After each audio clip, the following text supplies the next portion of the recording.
All right, here we are, live from Lumen Field. This is Seattle, where we're happily located, observing and overlooking the field here. I'm Glenn Crooks, along with John Rojas.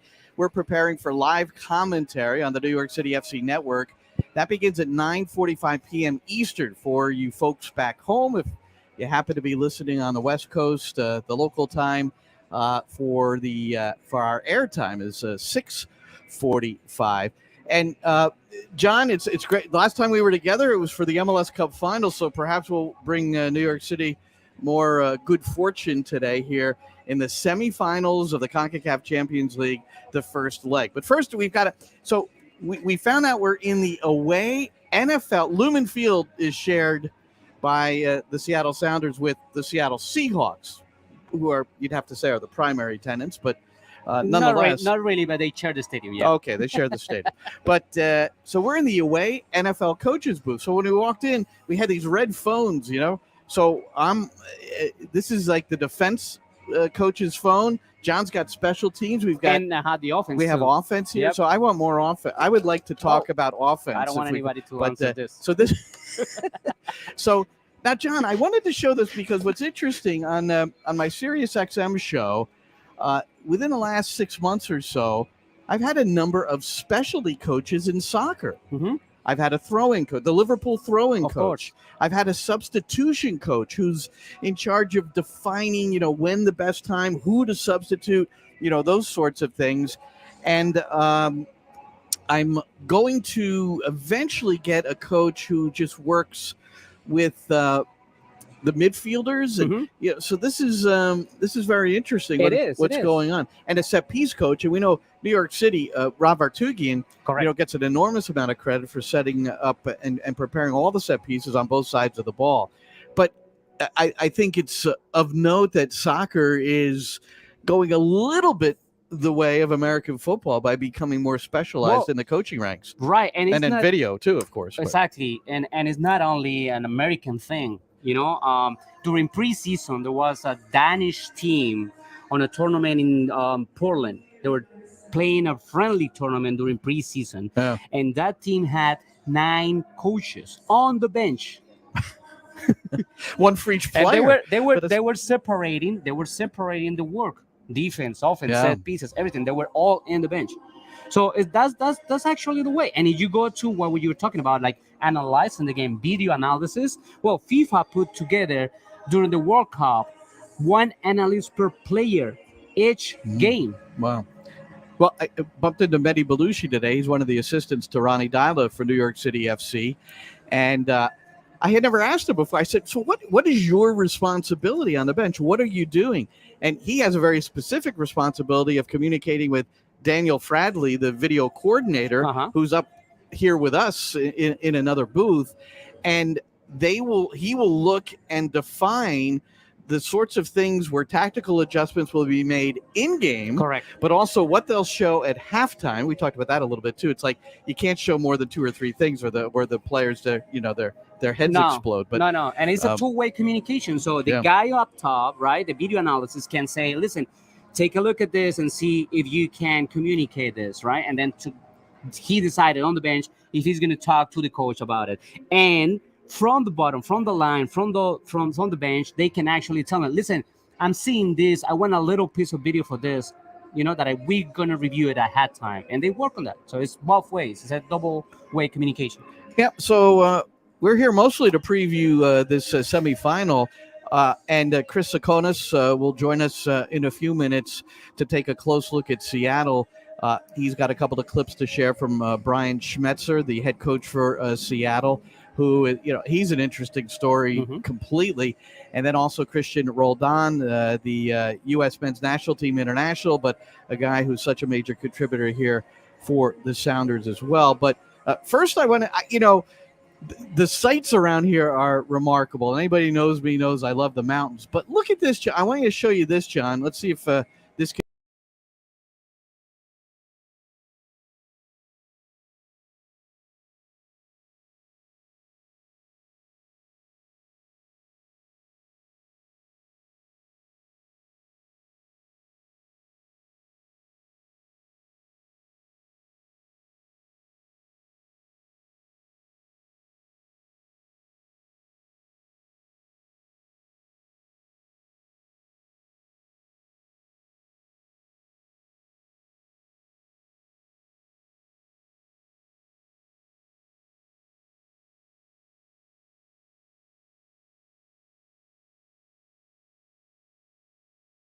stadium. But those are a couple of the sites leading into this one here on the New York City FC Network. Again, coming up at 9:45 Eastern for the pregame. So before we get to this CCL match, the last games played by both these, great news for Seattle on the road. They beat Minnesota at Allianz 2-1.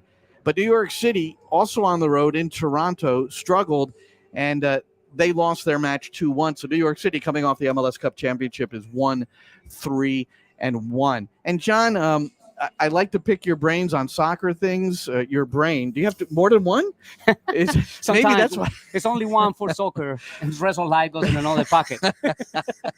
So, all right. Well, I'll just pick the soccer brain for your insight into how you thought this went. I'm searching for it here now a little bit, but we know in the 8th minute of that game there was an issue, and VAR and later pro referees apologized or said that and declared that they made a mistake. Magno taken down by Thompson in the area, and as the penalty kick was prepared to take, it was the referee Drew Fisher. But I want to go back to the call by myself and Matty Lawrence. Matty does a lot of the talking here. He was spot on with it. And then I want your thoughts, John. Here's Rodriguez to Castellanos, back to Rodriguez. Nice diagonal ball to Magno. And Magno could reach it, but he draws the penalty. He's tripped from behind as he tried to catch up to the ball. Yeah, it's Kosi Thompson. He just runs behind Tyler Magno. There's certainly nothing done on purpose, that is for sure, but he has just clipped the heel of Tyler Magno, which has knocked his other leg, Tyler Magno's trailing leg, against his front leg, and that has tripped him up. There's no way, in my opinion, that this can be taken back. They're still looking at it, it seems, VAR. Michael Bradley's pleading and pleading and pleading with Drew Fisher. Thompson is 19 years old. The story here right now is that Santi Rodriguez had hold of the ball to take the penalty. He's going over to the VAR monitor, which leads me to believe he will be bringing this back. Santi Rodriguez looked like he was preparing to take the kick, but now it's Castellanos who has the ball tucked under his left arm. That's the modern game, though, isn't it, now, to give the ball to somebody else. That's what we saw the US did the other day. For me, it's not a clear and obvious error. He does clip Tyler Magno. Without a shadow of a doubt, he clips Tyler Magno. There's not a chance this could be overruled. Well, there is, because he's been sent over, so the VAR thinks this isn't a penalty. But watch how his... Oh, no, I know. Watch how his left leg comes up. I'm 100% with you. Magno trips himself, but only because he was clipped from behind. That's exactly what I said. I said there's no way this can be brought back, but because Drew Fisher's gone over there, he's been told by VAR, Caroline Chenard, and he waved it off. He's waved it off. Absolutely diabolical. Unbelievable. Carol Ann Chenard, the video assistant referee, called Drew Fisher over. It was just a little clip. It caused his left leg to come up to his right leg, and that's why he toppled over. And this is poor on Drew Fisher, because we've looked at it several times ourselves, including the view that Fisher had from the video assistant referee booth. Drew Fisher's been talked out of it by people who weren't down there on the ground, people who were watching in slow motion, etc., etc. This was 100% a penalty. And Ronnie Dyla is absolutely livid on the sideline. Yeah, so that was the way it went. I know that was extended, but I thought it was interesting to hear every aspect of how we saw it. So we're at the stadium observing everything. And what I found interesting was, again, Santi Rodriguez initially holding onto the ball, perhaps taking the kick, and then Castellanos eventually. And then Roberto Abramowitz, our partner on the Spanish side of the New York City FC network, suggested that it was done in order to prevent Castellanos from getting a lot of chirping. Correct. But there was nobody around Santi Rodriguez. No. So it seemed like... No, but that's a trend now that is starting to happen on PKs, right? You saw it with Chelsea, and you saw it with U.S. men national team right after Chelsea.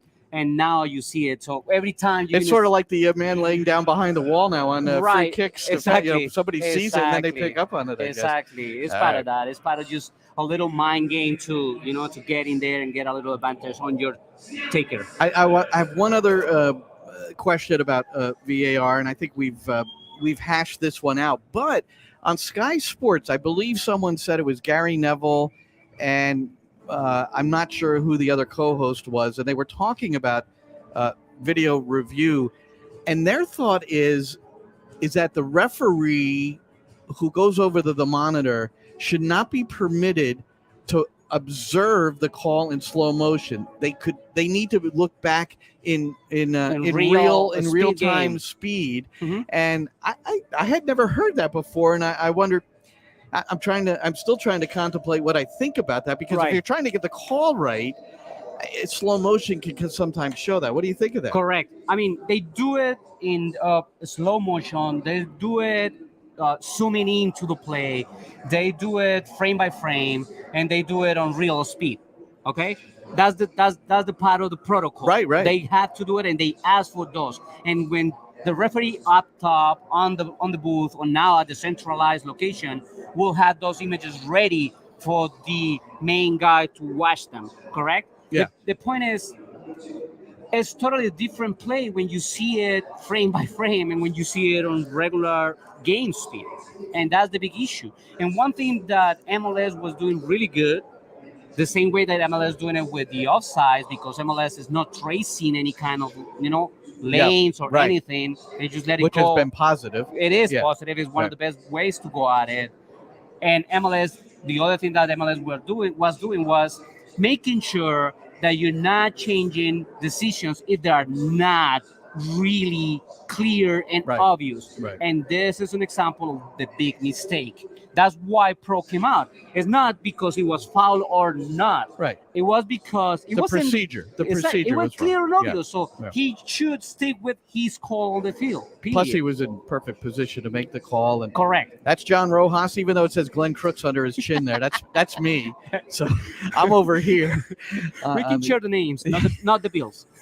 And this is our New York City FC pregame live. We're at Lumen Field in Seattle, Washington, where this is a massive match. I mean, there's two teams here who only 5 MLS teams have ever made it to a final of the CONCACAF Champions League, and not one MLS team has been able to win the title. So one of these two will be meeting a Mexican side. Correct. Cruz Azul or Pumas. Mm-hmm. And Pumas getting the win last night, 2-1 at home. Both homes are in Mexico City, so they don't have to travel too far for the second leg. But, no. So the second leg is on Azteca? Correct. Yeah, okay. So that's what's at stake here in this first leg, and how important. Away goals count as a tiebreaker, as New York City FC well knows, coming off the Comunicaciones 4-2 loss on the road at Guatemala City, but 5-5 aggregate, and due to away goals, 2 scored, one by Castellanos, one by Magno in that match at Comunicaciones, and that's what put New York City here at Lumen Field. And the Seattle starting lineup you see beneath us has been announced. So has New York City. So since we figure a majority of you are watching on the New York City side of things, there's your starting lineup. Tavon Gray is back at fullback on the right. That's good news. Malday Amundsen is back on the left. So both were nursing injuries. Both are back in the front 6 per normal for New York City FC. Maxime Chenot still home. Chenot, he suffered a head injury in a friendly against for Luxembourg. And what we've been told is that it's an eye issue. He's having trouble seeing out of one of his eyes. We do not know the extent of the injury, but it certainly sounded serious. And obviously, he has not been able to participate the last couple of matches for New York City FC coming off the international break. So at the back, where it seemed like New York City had all this depth, you saw Nico Acevedo play fullback on the right. Chris Gloucester, who maybe isn't quite ready, on the left because Amundsen and Gray were out. Anton Tinnerholm with the Achilles. He won't be back till June, July. We're not sure. And he's encouraged, though, because he's got his boots on now, running around the practice field. It's always good. It's always important, especially for the for the feeling, for the encouragement that you can smell the grass and go out there.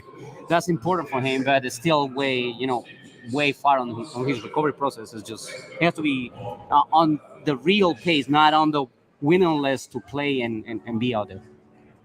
All right, so we've got Maxi Morales in our lineup, and apparently, let's look closely at the New York City lineup because we're getting, we might as well put put this out there. Is Maxi hurt from Corey Clayton? So forgive me. I had a lineup that was presented to me, and it looks like Maxi's not on at all. So you had Johnson, Thiago Martins, Callens, Morales, Thiago Castellanos, Admundsen, Santi Rodriguez, Steven Gray, Thales Magno, and Keaton Parks. Okay. So well done. And Maxi is not even on the bench.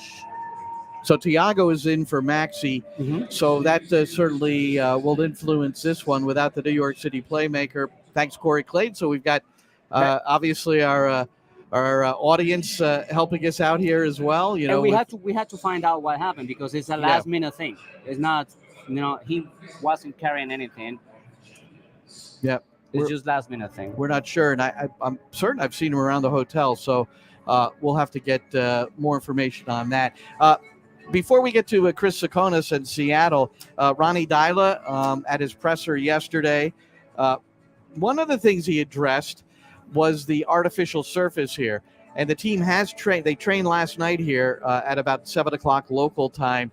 And, you compare it to like BC Place, Vancouver, that turf was just laid down and the ball didn't even bounce because all the crushed rubber was fresh and full in there. But this surface is much different. But let's see what Ronnie said. We are very confident in the team. We have played so many times in artificial, and I think we have done good performances every time we've been in that. With New England, we have played 3-4 times, and we have done well. So I think we like to play artificial. So that's a good thing for us.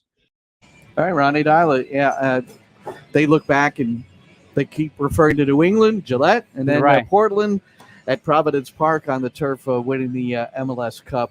Seattle's turf, though, is different. You've been here a lot, John, and my observation of teams that play here, including New York City FC in 2018 when they lost, is that it takes the road team maybe half the game to really get used to the surface and start playing the way maybe they would like. And I think that's not always exclusively, but I think that's one of the things that Ronnie wants to point out at calling out Gillette Stadium, and the fact that New York City FC play there and win there, and it has experiences on those kind of turfs. I think his idea is, and the preparation of the game is that New York City FC doesn't have to take so much time to get used to this turf. I mean, this is a turf that is really well taken care of. They change it every 2 years, and right now it's in a really, really good shape. And I understand probably most of the teams will take 40 to 45 minutes to get adapted. Yeah. But I will say that for New York City FC, with experiences and this kind of turf today, 25 will be like tops. They will get ready for it really quick. Well, one of the things Mehdi Belushi said about these kinds of surfaces is are they watered or not? And he said he thinks artificial surfaces should be overwatered, and then correct. And New York City likes a slick surface like that anyway. And it was water. I mean, we saw it. Yeah. They were worrying a couple of minutes and before the guys started to come out and walk around and goalkeepers to warm up, and they do it at halftime. The regulation is totally different for MLS and CONCACAF Champions League. MLS required to water the surface in every single stadium right before the games. But I bet you they don't have like how much is put on the surface because you can see teams. Not the amount of water. Some teams turn that faucet off very quickly because it works to their advantage not to have it as fast in some situations. One more from Ronnie Dyla, and it's about the Seattle Sounders team. Here he was yesterday. For us, it's a totally different game. It's about getting out of our best performances now in two games against Seattle. We know they are a really good team, but we have faced a lot of good teams the last 5-6 months, and we have beaten a lot of them. So I think we are, in a way, confident that we know that when we are at best, we're going to cause whoever we meet problems. All right. Well, with that in mind, let's bring our guy in here, Chris Sakonis. Oh, we still have Mount Rainier in the background. I'm not sure how that works for me. Yeah. All right, Chris. So you're in Seattle now, Chris, even though I think you're in New Jersey. But I even got a phone. Not a red one, but I got a phone. All right, good. What does it say on it? Do you have it earmarked for any particular position? No, we don't have an offensive coordinator here in the WRSU studios, so right. Unfortunately. All right, Chris, what do you think about the Seattle team? They've I know you've got a couple of things from Schmetzer and also Christian Roldan, but give us some of your thoughts. Yeah, so Seattle is, in some senses, they're kind of in a similar flux compared to New York City FC in the sense that they've played better in, obviously, the Champions League because they're in the semifinals, but they got off to a slow start in MLS. They've lost their first 2 games. They've gotten a bit warmer of late. They've won 2 of their last 3. They're coming off a 2-1 win against Minnesota United on the road on Sunday. So they're coming off a 4-1 aggregate win over Club Leon in the quarterfinals, won 3-0 at home. Freddie Montero is their leading goal scorer in the competition. He's got 3 goals, all of which came against Club Leon. And, that's sort of where they are at this point. They've started to heat up coming in after a bit of a sluggish start. And, they've been they seem poised to try and carry that momentum into this tie. John, you've seen this team and you know them well. So we've seen Seattle get off to slow starts before. They're coming off a win against Minnesota. It was actually a thing, right? Yeah. Every single season, Seattle will start slow. That was a thing. And they got rid of it a couple of years ago. It's no fun to start slow and then have to catch up, No, not at all. Not at all. But that has to be with the construction of the roster, the international players, some years, the international competition. This time, they got to this game in the best shape possible. I mean, you got Lodeiro back he's limited on minutes, but he is back from the starter. Yep. You have Raul Ruiz back from the starting position, even though he's 2 unlimited minutes to play. The only thing that you're missing actually as your central column there is the Colombian center back, Jeremy Gomez Andrade. Other than that, and Nohu Tolo, who is suspended, but Nohu Tolo has been well replaced by Rowe when Tolo was at the qualifiers with his country, Cameroon. So Seattle is in a really good position to manage the tools that they have. And you're facing both of them, two teams that are the love from the start in a 4-2-3-1. And I think it's a real good challenge today for Santi to replace Maxi in that center of the park. Right, and that's probably what we'll see. And we're working on finding out what the issue is with Maxi Morales. And I'm getting a text from television commentators from different parts of the country. Our own Joe Tollison for the Yes Network, but this game is on FS1 today. John Strong has texted me. We were all told that Maxi would be in the starting lineup yesterday. But back to Seattle. Chris, what do you have from Brian Schmetzer? Yeah, so Schmetzer did his pre-match availability yesterday. A couple interesting comments from him. He was asked first about, how do you approach the 2-leg tie? You have to balance committing to the 90 minutes, but you also have a road tie against New York City FC back east next week. And, he sort of elaborated on that a bit. Here's what he had to say. Well, we're going to stay compact. We're going to finish strong. I mean, 90 minutes is critical. Getting off on the right foot, helped us against Leon. But if things don't quite go our way or it's a tighter series, then, we'll be ready for it. I mean, we've shown that we can win away from home. I think our road record in MLS is pretty darn good. Yeah, so 3-0 against Leon at home in the quarterfinal. Jordan Morris scored, and then Freddie Montero, who's not in the 11, with Raul Ruiz especially back. Mm-hmm. He had a pair. He's got 3 goals, does Montero, a legend here in Seattle. So, interesting, Chris. You look at the lineup and you look at what Seattle's done at home, but Schmetzer was focusing more on, we do all right on the road. Yeah, I mean, and they also, keep in mind, are coming off a road win against Minnesota United 2-1 on Sunday. And that was notable for another reason, and that's because 2 key players for the Sounders, Nico Lodeiro in the midfield and Raul Ruiz up top, both of whom are in the starting 11, as was going at the bottom of your screen a moment ago, Glenn.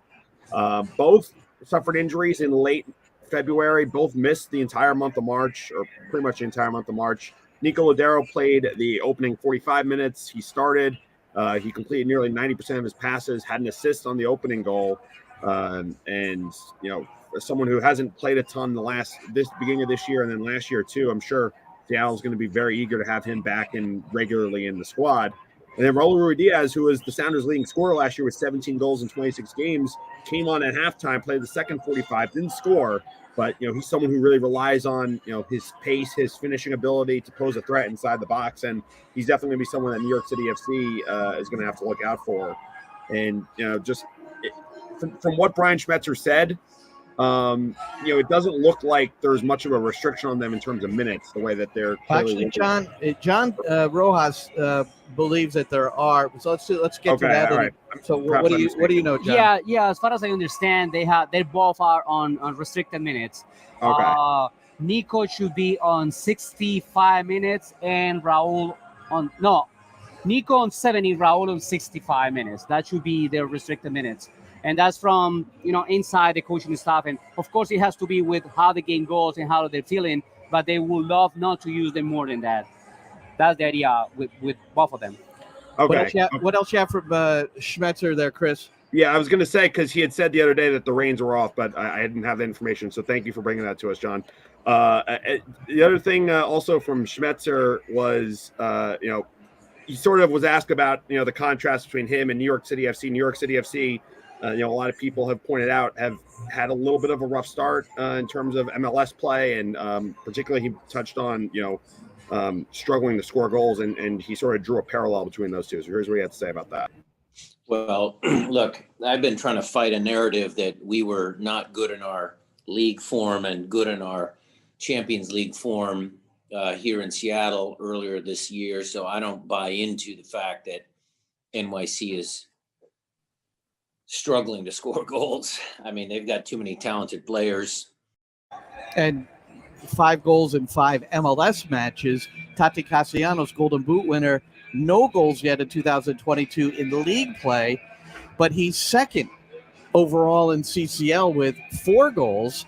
So he's obviously performing in this competition, or at least producing in this competition compared to MLS. Right. I mean, in this competition, neither of these two teams have any problem scoring. I mean, you have Sounders has 11 goals and New York City FC has 9 goals in this competition. Other way around.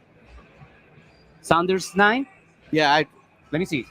Sounders 9, New York City FC 11. Yeah, exactly. Right. Okay. The big difference there is I just read it like 5 minutes ago. That's why I knew. And I have it from it.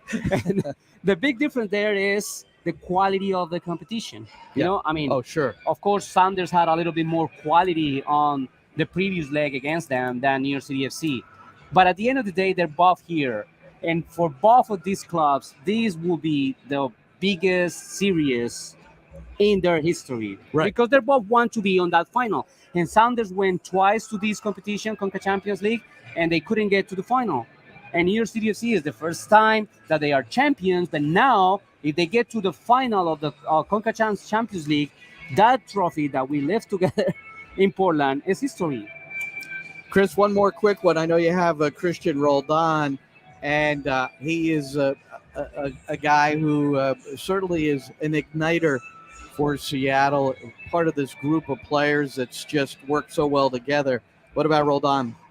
Yeah, Roldan, as you know, playing that key role on the flanks in the 4-2-3-1 that Seattle likes to play. He was asked about, what do you make of New York City FC's front four and how do you counter that? And here's what he had to say. They're a quality team going forward. They have their front five, front four are really good in transition, can score in any given moment, it seems like. But we have to make those guys work. So as much as we have to look after them, take care of them defensively, we have to make them work defensively. All right, so that's Christian Roldan in New York City. Their normal front four, not all here tonight. Maxi Morales is here. He's in Seattle, but he's not in the 18, so he will not be part of the squad tonight. And we're still searching for answers on that. Both TV and radio were told yesterday that Maxi would be in the starting 11. So when we find out any information on that, we will share it with you, whether it's here on our New York City FC Facebook Live or on our broadcast upcoming. Chris Tsakonas, follow me at Glenn Crooks. And Chris, during the course of the first half and second half, will provide audio highlights, John. Ooh, So Chris. if you make a good call, John, Chris is going to put it up there. Actually, Chris, I told him specifically, me only, nothing from you. So Chris, as the match is happening, I might add, not at halftime, not at the end. As the match is Exactly. happening, you'll get him on his feet. happening. How cool is that? I don't know this for a fact, but I'm going to assume we're the only broadcast crew in MLS doing that, and it's thanks to Chris Sakonis. Chris, thank you so much, and we'll chat with you a little later. All right, appreciate it, guys. All right, Chris Sakonis talking to Seattle. All right, Johnny, we don't have more information on Maxi, but we probably, and we'd have to predict that Santi Rodriguez now is going to be more in the role of playmaker. And he comes in, Maxi's the true 10, the playmaker, moves the ball right, but and Santi's going to be more the driving at the back four, and creating maybe a little differently. Santi is not so used to the defensive responsibilities that Maxi shares. That's the big point. Right. And sometimes the players behind him, Parks and Morales, are going to be key. One thing is the communication, right? Yeah. To cover those spaces. And second, yes, those two guys have to be on top of their game to make up for those little, runs that Santi is not going to make, or that he's probably going to make, but a little later because he doesn't do the click that quick. So that's important in that middle of the part. The other part of this is the more compact that NYCFC stays and more time goes on, the better for NYCFC. Because, again, you have these guys that are important for Seattle, that are on restricted minutes, that they will need to use as long as they need it if the game stays level, one. And second, the guys that are on yellow cards for Seattle, which are important looking forward to the next leg of this semifinal. All right, John. Well done. That's John Rojas. I'm Glenn Crooks. We're going to be with you in just a few minutes. Airtime on the New York City FC network, both English and Spanish, is 6:45 local or 9:45 p.m. Eastern time. Today with assistant coach Nick Cushing. Very interesting conversation with Nick. And then we'll have the full lineups, and perhaps you tune in and we'll have some of the reasoning behind the absence of Maxi Morales. So thanks, John. Look forward to it, brother. Yeah, looking forward. Doesn't get better than this. Beautiful weather, right in the middle of the park, high view, two beautiful, great teams playing soccer. Yep, and they're warming up now here at Lumen Field. So from Lumen Field, Seattle, Washington, I'm Glenn. John, enjoy the game, everybody. Enjoy it.